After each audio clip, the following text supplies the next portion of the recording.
ପ୍ରେମ କେବଳ ଗୋଟିଏ ଶବ୍ଦ ନୁହେଁ, ପ୍ରେମ ହେଉଛି ଏମିତି ଏକ ଅନୁଭବ ଯାହା ମଣିଷ ହିରୋ କରିଦିଏ, କିନ୍ତୁ ସେହି ପ୍ରେମ ଯେତେବେଳେ ପରୀକ୍ଷା ନିଏ ସେତେବେଳେ ଜଣାପଡ଼େ ସତ୍ୟକାର ହିରୋ କିଏ।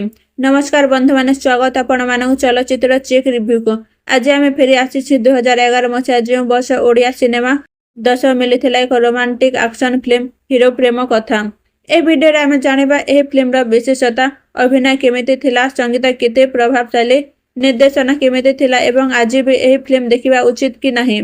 ଏହି ଫିଲ୍ମର ମୁଖ୍ୟ ଭୂମିକାରେ ଅଛନ୍ତି ଅରିନ୍ଦମ ରାୟ ଓ ପ୍ରିୟା ଚୌଧୁରୀ। ନିର୍ଦ୍ଦେଶନା କରିଛନ୍ତି ଦିଲ୍ଲୀପ ପଣ୍ଡା ଏବଂ ସଙ୍ଗୀତ ଦେଇଛନ୍ତି ଦୀପକ କୁମାର। ଫିଲ୍ମଟି ପ୍ରେମ, ସମ୍ପର୍କ, ସଂଘର୍ଷ, ସାହସକୁ କେନ୍ଦ୍ର କରି ଆଗକୁ ବଢ଼େ। କାହାଣୀର ଭାବନା, ମନୋରଞ୍ଜନ ଦୁହିଁଙ୍କ ସମନ୍ୱୟ ରହିଛି। ଅଭିନୟ ବିଷୟରେ କଥା ହେଲେ ଅରିନ୍ଦମ ରାୟ ନିଜ ଭୂମିକା ଉତ୍ସାହ ଓ ଆତ୍ମବିଶ୍ୱାସ ସହିତ ପରିବେଷଣ କରିଛନ୍ତି।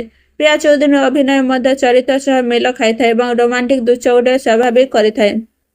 ସହ ଅଭିନେତାମାନଙ୍କ ଅଭିନୟ ମଧ୍ୟ ଫିଲ୍ମକୁ ଆହୁରି ସମୃଦ୍ଧ କରିଥାଏ ଏବଂ କାହାଣୀକୁ ସମର୍ଥନ କରେ। ସଙ୍ଗୀତ ଫିଲ୍ମର ଏକ ଗୁରୁତ୍ୱପୂର୍ଣ୍ଣ ଅଂଶ। ଦୀପକ କୁମାରଙ୍କ ସଙ୍ଗୀତ ରୋମାଣ୍ଟିକ୍ ମୁଡ୍କୁ ଭଲ ଭାବେ ସହଯୋଗ କରିଥାଏ। ବ୍ୟାକଗ୍ରାଉଣ୍ଡ ସ୍କୋର ମଧ୍ୟ ଭାବପ୍ରବଣ ଦୃଶ୍ୟକୁ ପ୍ରଭାବ ବଢ଼ାଇ ଦେଇଥାଏ। ନିର୍ଦ୍ଦେଶନା ଦୃଷ୍ଟିରୁ ଫିଲ୍ମଟି ବ୍ୟବସାୟିକ ଧାରା ଉପାଦାନ ସହିତ ତିଆରି ହୋଇଛି। ରୋମାନ୍ସ, ଆକ୍ସନ, ଇମୋସନ ଏବଂ ପାରିବାରିକ ମୂଲ୍ୟବୋଧ ସନ୍ତୁଳିତ ଭାବେ ରଖିବାକୁ ଚେଷ୍ଟା କରାଯାଏ। ମୁଖ୍ୟ ଅଭିନେତା ଅଭିନୟ, ସଙ୍ଗୀତ, ଭାବପ୍ରବଣ ପରିବେଶ, ପରିବାର ସହ ଦେଖିବା ଯୋଗ୍ୟ ମନୋରଞ୍ଜନ, ଯେଉଁଠି ଆହୁରି ଭଲ ହୋଇପାରିଥାନ୍ତେ। କାହାଣୀର କିଛି ଅଂଶ ପରିଚିତ ଲାଗିପାରେ, କିଛି ଦୃଶ୍ୟର ଗତି ଧୀର ଲାଗିପାରେ। ଏହି ଫିଲ୍ମ ଯଦି ଆପଣ ପୂର୍ବରୁ ଦେଖିଥାନ୍ତି, କମେଣ୍ଟରେ ନିଜ ମତାମତ ନିଶ୍ଚୟ ଜଣାନ୍ତୁ। ପୂର୍ବରୁ ଏହି ଭିଡ଼ିଓ ଆପଣଙ୍କୁ ଏକ ସାଧାରଣ ଧାରଣା ଦେବ।